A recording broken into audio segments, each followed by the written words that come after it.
నమస్తే, నేను Varaprasad. Welcome to 30/60. ముందుగా హెడ్లైన్స్ చూద్దాం.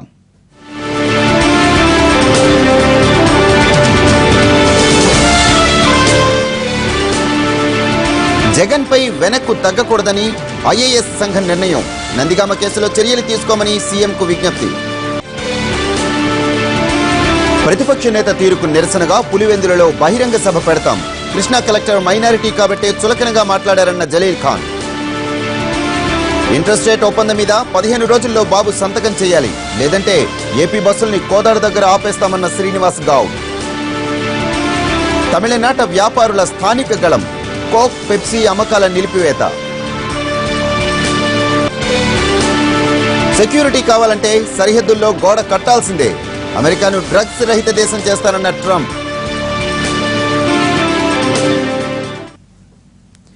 ఏపీ ప్రతిపక్ష నేత వైఎస్ జగన్ పై కృష్ణా జిల్లా నందిగామ పోలీస్ స్టేషన్లో కేసు నమోదైంది.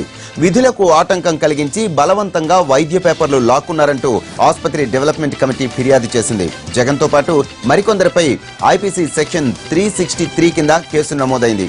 నిన్న ఉదయం ముళ్లపాడు ప్రమాద మృతుల పోస్టుమార్టం నివేదికను డాక్టర్ల నుంచి బలవంతంగా లాక్కున్నారంటూ వైద్యులు ఆరోపించారు. ఈ ఘటనపైనే నందిగామ పిఎస్లో జగన్ పై కేసు నమోదైంది.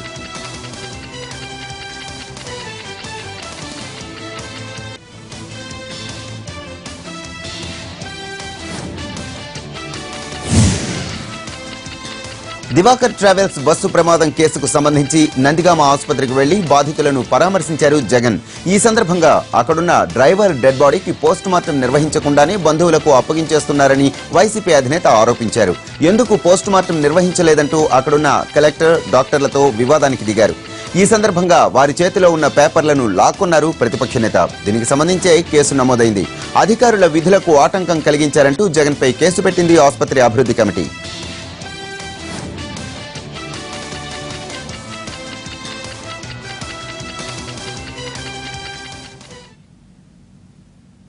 ప్రతిపక్ష నేత జగన్ తీరుపై ఏపీ మంత్రులు మండిపడ్డారు. విధులు నిర్వహిస్తున్న అధికారిపై జగన్ వ్యవహరించిన తీరు ఆక్షేపణీయమన్నారు. మరికొందరైతే జగన్ మానసిక పరిస్థితిపై అనుమానం వస్తోందని తీవ్రంగా విమర్శించారు. నాకైతే అర్థం కాలేదు, ఈయన మానసిక పరిస్థితి ఏంటి, ఏం మాట్లాడుతున్నాడు. ఒక మంచి కలెక్టర్, జిల్లా మేజిస్ట్రేట్ కలెక్టర్, ఈరోజు కలెక్టర్ గా లా అండ్ ఆర్డర్ కు విఘాతం కలుగుతుందనుకుంటే ఎవరినైనా అరెస్ట్ చేసే అధికారం కలెక్టర్ ఉంది. కలెక్టర్ ఎవరికైనా పోలీసులు చెప్పి ఇమీడియట్ గా లా అండ్ ఆర్డర్ కోసం అరెస్ట్ కూడా చేసే, అరెస్ట్ వారెంట్ ఇచ్చే అధికారం మేజిస్ట్రేట్ కు ఉంది. అది గౌరవం. కలెక్టర్ కి మేజిస్ట్రేట్ పవర్స్ ఇస్తే ఆయన సెంట్రల్ జైలు పంపిస్తారంటున్నాడు. అంటే ఇవాళ సెంట్రల్ జైలు అనేది అలవాటైపోయింది. వీళ్ళకి మాటల్లో కూడా సెంట్రల్ జైలు అని ఎక్కువ సమయం సెంట్రల్ జైల్లో ఉండి ఆ అలవాటు అయిపోయి మళ్ళా ఎప్పుడు పోతారో తెలియకుండా రాత్రి మగుళ్ళు కలవరిస్తూ కనపడ వాళ్ళందరినీ తిట్టే పరిస్థితికి వస్తున్నారు. ఎక్కడికి పోతున్నారు నాకైతే అర్థం కాలేదు. కలెక్టర్ చేతిలో పేపర్లు లాక్కొని కలెక్టర్ని పైన చెయ్యేసి బెదిరిస్తే మిమ్మల్ని అందరినీ జైలుకు పంపిస్తానంటే, పోలీసు నుంచి రెవెన్యూ వరకు మొత్తం అవినీతి పరులంటే, ఒకరు ఎడవలంటే, ఒకరు బానిసలంటే, ఒకరు బౌన్సర్స్ అంటే ఏమనుకుంటున్నారు మీరు అని అడుగుతున్నా. జగన్మోహన్ రెడ్డి వైసీపీలో నాయకులు, జగన్మోహన్ రెడ్డి చుట్టూ ఉండేవాళ్ళు. నాకేమనిపిస్తుందంటే ఈ చుట్టూ ఉండే రౌడీ గ్యాంగ్ కి జగన్మోహన్ రెడ్డి లీడర్ లాగా అనిపిస్తుంది. Leader of the rowdy gang. అయ్యా, నువ్వు ప్రతిపక్ష నాయకుడిగా ప్రవర్తించడం లేదు, ఒక ప్రతి నాయకుడిగా ప్రవర్తిస్తున్నావు. ఇవన్నీ చూస్తున్న తర్వాత ఆయన యొక్క మానసిక స్థితి మీదనే అందరికి కూడా అనుమానం వస్తూ ఉంది. అంటే నిన్న జరిగిన సంఘటన ఒక ఉదాహరణ మాత్రమే. అంతకుముందు మనం చూసాం విశాఖపట్నం ఎయిర్పోర్ట్లో జనవరి 26 రిపబ్లిక్ డే, దేశం మొత్తం రెడ్ అలర్ట్ పెట్టుంది. నెక్స్ట్ డే ఇక్కడ ఇన్వెస్టర్స్ మీట్ ఉంది, దాదాపు 50 పైగా దేశాల ప్రతినిధులు వస్తూ ఉన్నారు. ఇటువంటి సమయంలో నేను వచ్చి ఇక్కడ బీచ్లో దీక్ష చేస్తాను, ఆందోళన చేస్తానని చెప్పని ఇక్కడ గొడవ చేయటం, ఎయిర్పోర్ట్లో ఏదైతే అధికారులు ఇట్లా కరెక్ట్ కాదు, ఇది పద్ధతి కాదు, దేశంలో రెడ్ అలర్ట్ ఉంది, ఈ టైంలో మీకు అనుమతి లేదని చెప్తే ఆ రోజు ఏం మాట్లాడాడో మనందరం కూడా స్వయంగా మీరందరూ కూడా చూశారు. విజయవాడలో జరిగిన అన్ని పుష్కరాల దగ్గర నుంచి ప్రతి రాజధాని ప్రతిష్ఠ దగ్గర నుంచి అన్ని చాలా బాగా చేసిన నిజాయితీ పడిన అధికారి. ఆయన పట్టుకుని ఆ రకంగా మాట్లాడి ఏమంటాడు, నువ్వు జైలుకి వెళ్తావు అన్నాడు. జైలుకి వెళ్తాం పెద్ద శిక్ష అయితే నువ్వు 16 నెలలు జైల్లో ఉండొచ్చావు, నువ్వు నిన్ను జైలుకు పంపిస్తానంటే నేను అందరినీ అహంభావం, నేను మన ముఖ్యమంత్రి తర్వాత నీ జైలుకు పంపిస్తానంటే నీ పేరు చెప్పుకుని ఎంతమంది ఇప్పుడు ఐఏఎస్ ఆఫీసర్ జైలుకి వెళ్ళి వచ్చి వాళ్ళ జీవితాలు శ్రీలక్ష్మి కానీ లేకపోతే ఆచార్య కానీ వీళ్ళందరూ ఎంతమంది ఆఫీసర్ని జైలుకి పంపించావు. వారు డ్యూటీ చేస్తున్నప్పుడు అక్కడ పోస్ట్ మార్టం ఏ విధంగా తొందరగా చేయాలా, 6 PM లోపల చేయాలా, డెడ్ బాడీ డిస్పోజ్ ఆఫ్ చేయాలా, వారు యాక్షన్ తీసుకున్నప్పుడు వారికి వచ్చి బెదిరించి మీరు corrupt, police officer corrupt, medical officer corrupt, collector corrupt, మీకు జైలు పంపిస్తాను, ఈ విధంగా వచ్చి బెదిరించి ఆ విధంగా ప్రవర్తించడం మంచిది కాదు, మంచి సంప్రదాయం కాదు. ఒక కలెక్టర్ ఇన్స్టిట్యూషన్ మనం రెస్పెక్ట్ ఇవ్వాలి, అటువంటి ఇన్స్టిట్యూషన్ని మనం డిగ్రేడ్ చేయకూడదు. నందిగామలో అధికారుల పట్ల జగన్ ప్రవర్తించిన తీరుపై మండిపడ్డారు టీడీపీ నేతలు. కలెక్టర్ బాబు మైనారిటీ కనుకే జగన్ అతన్ని అవమానించారని ఆరోపించారు ఎమ్మెల్యే జలీల్ ఖాన్. జగన్ తీరును నిరసిస్తూ పులివెందులలో మైనారిటీతో భారీ నిరసన కార్యక్రమం చేపడతామన్నారు. డాక్టర్ను, కలెక్టర్ను జైలుకు పంపుతామని హెచ్చరించిన జగన్ తక్షణం వారికి క్షమాపణ చెప్పాలని డిమాండ్ చేశారు బుద్ధా వెంకన్న. మీరు కావాలంటే క్లిప్పింగ్స్ చూసుకోండి. ప్రజా సమస్యల మీద పోరాటం చేశాం. ఇలాంటి విషయాలు వచ్చినప్పుడు చంద్రబాబు నాయుడు గారు స్వయంగా వెళ్ళేవాళ్ళు, అవసరమైతే ఆ కుటుంబాన్ని ఆదుకునేవాళ్ళు. జేబులోంచి ఒక్క పైసా ఎవరికి సహాయం చేసే పాపాన్ని పోవు. ఆ 1,00,000 కోట్లు మూలుగుతున్నా సరే అందులోంచి వచ్చి చనిపోయిన వాళ్ళకో లేదా ఆ క్షత్రయాత్రులకో ₹1 సహాయం చేసే విషయం నీకు ఉండదు. అక్కడికి వచ్చి రౌడీజం చేస్తావా అధికారుల మీద? ఒక మైనార్టీ కలెక్టర్ అనే నన్ను అవమానించింది.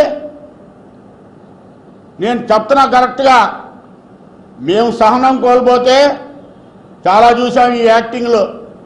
26 సంవత్సరాల రాజకీయాల్లో నాన్నగారు కానీ చూస్తున్నాం ఈ యాక్టింగ్లు. మేము ఇంతకన్నా యాక్టింగ్ చేయగలుగుతాను, నేను ఇంతకన్నా ఇది చేయగలుగుతా. తలగాటం మైనార్టీలతో ఆడవద్దు. మైనార్టీలు సత్తానికి వచ్చారో నీ బెదిరింపులకి బెదరం. మేము ముమ్మాటికి ఇటువంటి రౌడీజం చేసే రౌడీ మనస్తత్వం కలిగిన మనిషిని తెలుగు ప్రజలు ఏ రోజు కూడా ముఖ్యమంత్రిగా ఒప్పుకోరు. తెలంగాణలో తిరుగుతున్న అక్రమ ప్రైవేట్ ట్రావెల్స్ పై టీఆర్ఎస్ నేత శ్రీనివాస్ గౌడ్ మండిపడ్డారు. ఇకపై తెలంగాణలో నిబంధనలను అతిక్రమించే బస్సులు తిరగకుండా అడ్డుకుంటామని ఆయన ప్రైవేట్ ట్రావెల్స్ యజమానులను హెచ్చరించారు. ముఖ్యంగా ఆంధ్ర పాలకులకు చెందిన బస్సులతోనే ప్రమాదాలు ఎక్కువగా జరుగుతున్నాయని ఆయన ఆరోపించారు. ఆంధ్ర గవర్నమెంట్ ఉన్నప్పుడు, ఆంధ్రప్రదేశ్ ప్రభుత్వం ఉన్నప్పటి నుంచి అలవాటు పడి ఆంధ్రప్రదేశ్లో ఉన్నటువంటి రాజకీయ నాయకులు, ముఖ్యంగా ఆంధ్ర నాయకులు ఈ ట్రావెల్స్లో యజమానులుగా మారి ప్రైవేట్ బస్సులకే ఆధారపడేటట్లు, గవర్నమెంట్ బస్సుల మీద ఆధారపడకుండా ఉండేటట్లు, గవర్నమెంట్ బస్సులు కొనకుండా ఏపీఎస్ఆర్టీసీని నష్టాల్లో నొక్కేసి కేవలం ప్రైవేట్ బస్సులకే గుత్తాధిపత్యం ఆ రోజు నుంచి జరుగుతున్నది. కనుక ఆంధ్రప్రదేశ్ అయిపోయింది. తెలంగాణ రాష్ట్రంలోనైనా ఖచ్చితంగా ఆంధ్ర బస్సులు తిరగొద్దన్నాం. ఆంధ్ర బస్సులు అంటే ఆంధ్రలో బస్సులు కాదు, అక్రమ బస్సులు. అవి ఆంధ్ర కానీ తెలంగాణ కానీ ఎక్కడ కూడా కాంట్రాక్ట్ క్యారేజ్ లేవని చెప్పినా కూడా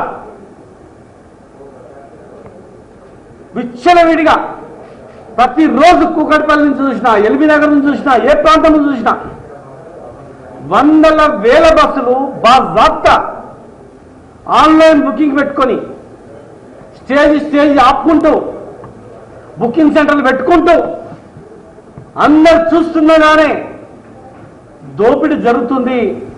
దీనివల్ల మా ఆర్టీసీకి నష్టం జరుగుతుంది. ఆర్టీసీని లాభాల బాట నడపాలంటే వీళ్ళని నియంత్రించాలి అని చెప్పి ఆంధ్ర గవర్నమెంట్ కూడా మేము చెప్పడం జరిగింది. ఆంధ్రప్రదేశ్లో కూడా టోటల్ సిటీ బస్సులు కూడా ప్రైవేట్ బస్సులు పెట్టి ఏపీఎస్ఆర్టీసీని నష్టం చేసి ఉద్యోగులని రోడ్లు వేస్తున్నారు. దీనివల్ల ప్రమాదం జరుగుతాయి, భద్రత ఉండదని చెప్పినాం. సాగునీటి పథకాల నిర్మాణానికి అత్యధిక ప్రాధాన్యం ఇస్తున్న ఏపీ సర్కార్ మరో కొత్త ప్రాజెక్టుకు శ్రీకారం చుట్టింది. భారీ వర్షాలు, వరద సమయంలో రాజధాని అమరావతి సమీప గ్రామాలను ముంపు నుంచి రక్షించేందుకు వీలుగా కొండవీటి వాగు వద్ద ఎత్తిపోతల పథకానికి ఏపీ సీఎం చంద్రబాబు నాయుడు శంకుస్థాపన చేశారు. కృష్ణా నదిలో వాగు కలిసే ప్రదేశంలో దీనిని నిర్మిస్తుండగా సీతానగరంలోని పీడబ్ల్యూడీ వర్క్ షాప్ సమీపంలో ఎత్తిపోతల నిర్మాణానికి చంద్రబాబు శంకుస్థాపన చేశారు. ప్రాజెక్టు నిర్మాణాన్ని 6 నెలల్లో పూర్తి చేయాలని లక్ష్యంగా పెట్టుకున్న ప్రభుత్వం నిర్మాణ నిర్మాణానికి 200 కోట్లు వ్యయం అవుతుందని అంచనా వేసింది.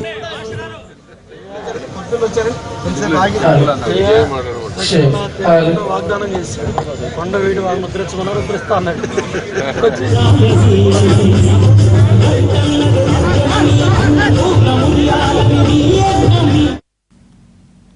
వరద ముంపు ప్రాంతాల ప్రజలను ఆదుకుంటామన్నారు ఏపీ సీఎం చంద్రబాబు. ముంపు ప్రాంతాల్లో స్వయంగా పర్యటించి పరిస్థితిని పర్యవేక్షించానన్నారు. వర్షాలు పడిన సమయంలో గ్రామాలు ముంపునకు గురవుతున్నాయని, కొండవీడు ఎత్తిపోతల వల్ల కొంతమేర సమస్య తగ్గుతుందని అన్నారు. నేనే చాలాసార్లు ఇక్కడికి వచ్చి వరదకు ముంపైన గ్రామాలు నేనే పర్యవేక్షించాను. చాలా బాధపడేవాళ్ళు. ఇది ఒక విధంగా చెప్పాలంటే ఒక పవర్ఫుల్ వాగ్. ఇది ఒకేసారి ఫ్లాష్ ఫ్లడ్స్ వస్తాయి. వచ్చినప్పుడు భయంకరంగా వస్తుంది.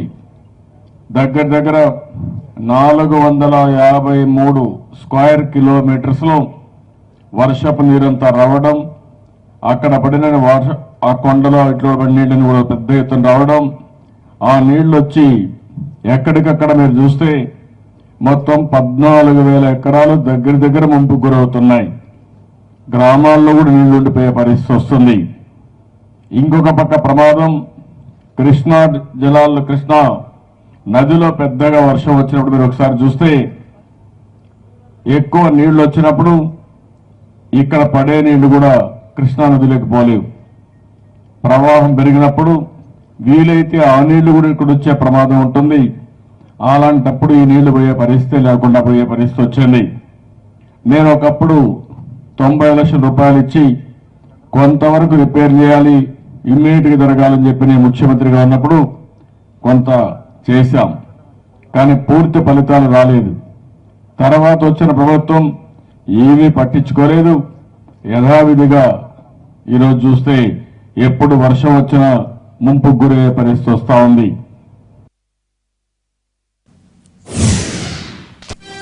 అమరావతిలో ఆంధ్రప్రదేశ్ ముఖ్యమంత్రి చంద్రబాబుతో Norman Foster and partners company ప్రతినిధులు భేటీ అయ్యారు.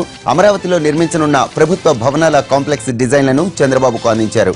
మొత్తం 3 రకాల డిజైన్లను అందిస్తూ వాటి గురించి సీఎంకు వివరించారు నార్మన్ పోస్టర్ అండ్ పార్ట్నర్స్ ప్రతినిధులు.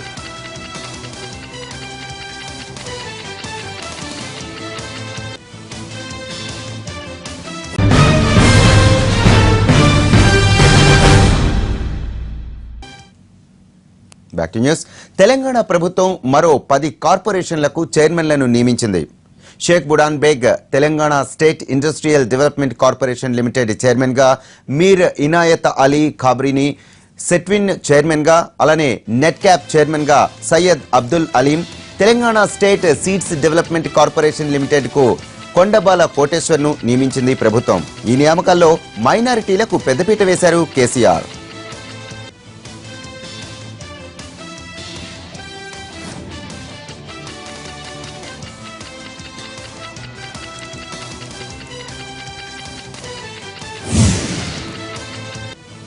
డబుల్ బెడ్రూమ్ పథకాన్ని మరింత వేగవంతం చేస్తామన్నారు మంత్రి కేటీఆర్. హైదరాబాద్ లో డబుల్ బెడ్రూమ్ పథకం అమలు తీరుతెన్నులపై అధికారులు, నిర్మాణ రంగ కంపెనీల ప్రతినిధులతో మంత్రి సమీక్ష సమావేశం నిర్వహించారు.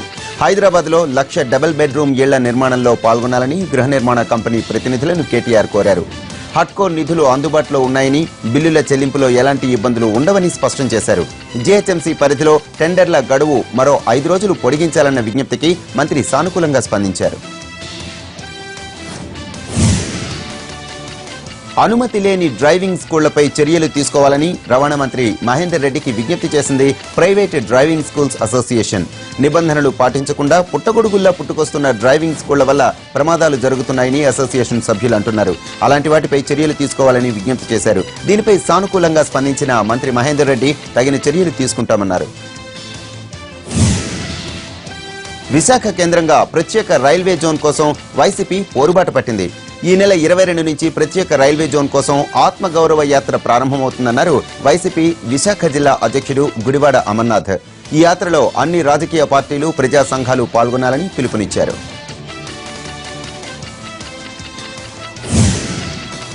రాజమహేంద్రవరంలో బీజేపీ, ఆర్ఎస్ఎస్ నేతలు ధర్నా చేశారు. కేరళలో అధికార ఎల్డీఎఫ్ ప్రభుత్వ తీరును నిరసిస్తూ సబ్ కలెక్టర్ కార్యాలయం ఎదుట ఆందోళన చేశారు. కేరళ సర్కార్ హత్య రాజకీయాలకు పాల్పడుతోందంటూ ఆరోపిస్తూ ఆ రాష్ట్ర సీఎంకు వ్యతిరేకంగా నినాదాలు చేశారు. బీజేపీ, ఆర్ఎస్ఎస్ పరివార సంస్థల సభ్యులపై దాడులు, హత్యలను నిరసిస్తూ ధర్నా చేశారు. కేరళలో జరుగుతున్న హత్య రాజకీయాలను త్వరలోనే రాష్ట్రపతి, ప్రధానికి వివరిస్తామన్నారు. నిజామాబాద్ జిల్లా బోధన్లో రైతుల రాస్తారోకో తీవ్ర ఉద్రిక్త పరిస్థితులకు దారితీసింది. రైతు శంకర్ పురుగుల మందు తాగి ఆత్మహత్య యత్నం చేయడంతో కలకలం చెలరేగింది. వెంటనే అతను స్థానిక ప్రభుత్వ ఆసుపత్రికి తరలించారు. నిజాం సాగర్ ప్రాజెక్టు ఆయకట్టు చివరి భూములకు సాగునీరు అందించాలని ఆచన్పల్లి చౌరస్తాలో రైతులు ఆందోళన చేసినప్పుడు ఈ ఘటన జరిగింది. నీటిపారుదల అధికారుల తీరుపై మండిపడ్డ అన్నదాతలు ప్రాజెక్టులో నీళ్లు ఉన్నా వరి పంట ఎండిపోతోందంటూ ఆవేదన వ్యక్తం చేశారు.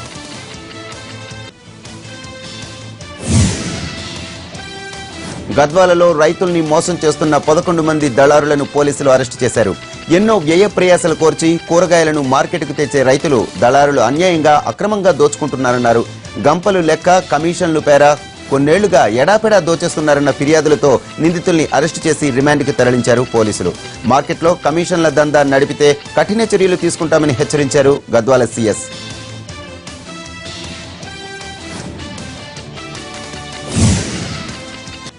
మెదక్ జిల్లా శివంపేట మండలం చండీ గ్రామంలో విద్యుత్ స్తంభాల లోడుతో వెళుతున్న ట్రాక్టర్ అదుపు తప్పి బావిలో బోల్తా పడింది.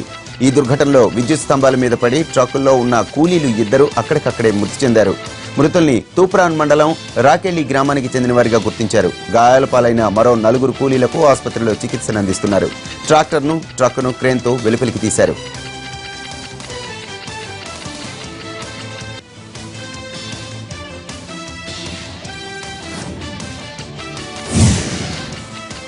కొత్తగా మార్కెట్లోకి వచ్చిన 2,500 నోట్ల నకిలీ నోట్ల చలామణి చేస్తున్న 3 యువకులు అరెస్ట్ అయ్యారు. నెల్లూరు శివారు కొత్తూరులో ఓ రూమ్ ను అద్దెకు తీసుకుని కంప్యూటర్, స్కానర్, ప్రింటర్ సాయంతో నకిలీ నోట్లు తయారు చేశారు నిందితులు. వాటిని ఆత్మకూరులోని నెల్లూరుపాలెంలో మార్చేందుకు ప్రయత్నిస్తూ ఖాకీలకు పట్టుబడ్డారు. నిందితుల నుంచి 1,90,000 విలువ చేసే నకిలీ నోట్లతో పాటు ప్రింటింగ్ కు ఉపయోగించిన కంప్యూటర్ను, స్కానర్ను, ప్రింటర్ను సీజ్ చేశారు.